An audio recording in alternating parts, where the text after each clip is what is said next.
This simple fact has far-reaching implications. It requires ඉතින් ආයිබෝන් කියලා හැමෝම පිළිගන්නවා සස්මිනා ටෙක් ෂෝ channel එකට. ඉතින් මම ඔයාලට කියලා දෙන්නේ මම වීඩියෝ එක මුලින් පෙන්වන්නේ කොහොමද ගේම් එකක් ගහද්දී ගේම් එක අයිනේ GPU use එක, frame rate එක, RAM use එක වගේ විස්තර ඇඩ් කරගන්න කියලා. ඉතින් ඒකට ඔයගොල්ලන් තියෙන පොඩි app එකක් දාගන්න. ඒ app එකේ නම MSI Afterburner. ඒක ඉතින් දාගන්න link එක මම description එකේ දාලා තියෙනවා. ඒක ඔයගොල්ලෝ ගිහලා download කරගන්න. download කරගත්තාම මෙන්න මේ වගේ එකක් තමයි එන්නේ. ඉතින් මේක ඔයගොල්ලෝ right click කරලා extract here කරන්න. ඊට එක්ස්ට්‍රැක්ට් වුණාම මෙතන ඔයගලන්ට මේකේ setup එක එනවා. ඉතින් ඔයගොල්ලෝ මේක double click කරලා normally on කරගන්න.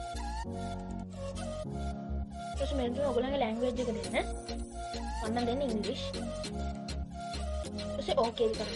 ඊට පස්සේ next කරන්න. ඊට පස්සේ මෙතන I accept කියන එක දෙන්න. ඊට පස්සේ next කරන්න.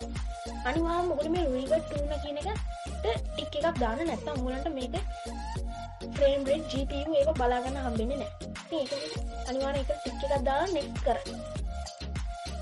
ඊට පස්සේ මෙතන ඔයගොල්ලෝ destination folder එක දෙන්න. ඉතින් මම මේක browse කරලා මම කලින් ඉඳන්ම මෙතනට folder එකක් හදාගෙන තිබ්බා MSI Afterburner කියලා. ඉතින් මේක තමයි ඒක. මම ඉතින් ඒකට okay කරලා next කරන්න. ඊට පස්සේ install දෙන්න. ඊට පස්සේ මේක install වෙනවා.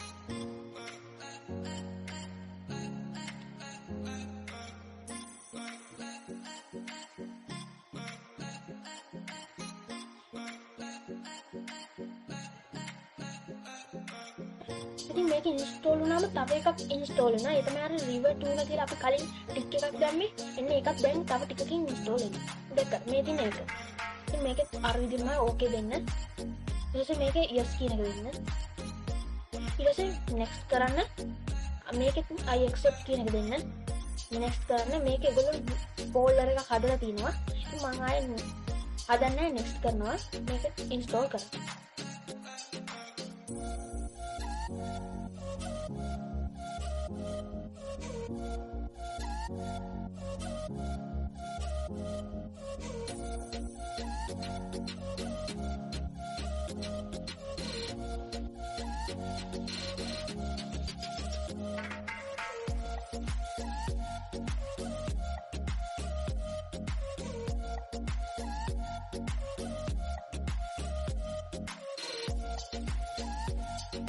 හරි දැන් දෙකම install ලා ඉවරයි. ඊට පස්සේ දෙකම finish කරමු. ඊට පස්සේ automatically MSI Afterburner on වෙනවා. ඉතින් මේ වගේ error message දෙනවා. ඒවා බොරුවට බොරු ඒවා ගණන් ගන්න. ඉතින් ඊට පස්සේ ඔයගොල්ලෝ දැන් මේක මෙහෙම on වුණාම ඔයගොල්ලෝ දන්නේ කිසි දෙයක් කරන්න. ඉතින් මුලින්ම ඔයගොල්ලෝ මෙන්න මේ වගේ එකක් දෙනවා. ඒක කට් කරන්න. left කරලා ඊට පස්සේ මේ settings කියන එකට යන්න. එතන ගිහිල්ලා මේ දෙවෙනියට තියෙනවා monitoring කියලා. ඒකට යන්න.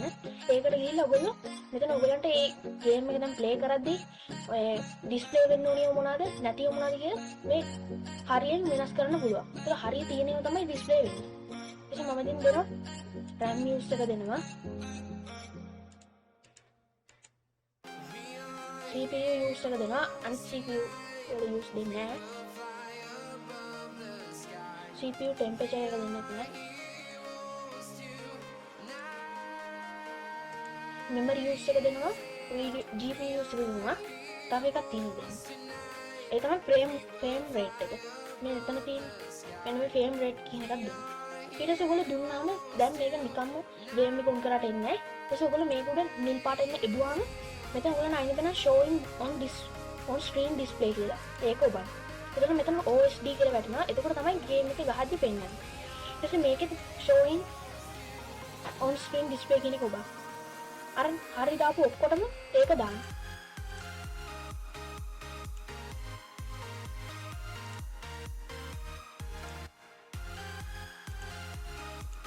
හරි. ඊට පස්සේ මේක ඇප්ලයි කරන්න. ඊට පස්සේ ඕකේ කරන්න. ඊට පස්සේ ටික වෙලාවක් හිටියම ආයෙත් මේ වගේ error message එකක් එනවා. ඊට පස්සේ තව දෙකක් තුනක් විතර එනවා. ඊට පස්සේ මෙතන ඔයගලන්ට අයිනේ පේන්නේ නැති අමුතු කොටුවක් වගේ එකක් ආවා. ඒ river tuna කියන එක. ඒක ඔබන්න. ඒකෙන් බොහොම ඔයගලන්ට මේක ඕන තැනකට මේවා කරලා හදා ගන්න පුළුවන්. මෙතන ඔයගොල්ලෝ මේ show all statics කියන එක දෙන්න. ඊට පස්සේ ඉතින් ඔයගොල්ලෝ මේක හදාගෙන ඉන්නවා මේක close කරලා ගේම් එක ඔන් කරා. දැන් ඉතින් ඔක්කොම හරි. ආයෙත් මේ වගේ ඉන්ට්‍රස්ටිං වීඩියෝ එකකින් හම්බ වෙනකම් සුබ දවසක්.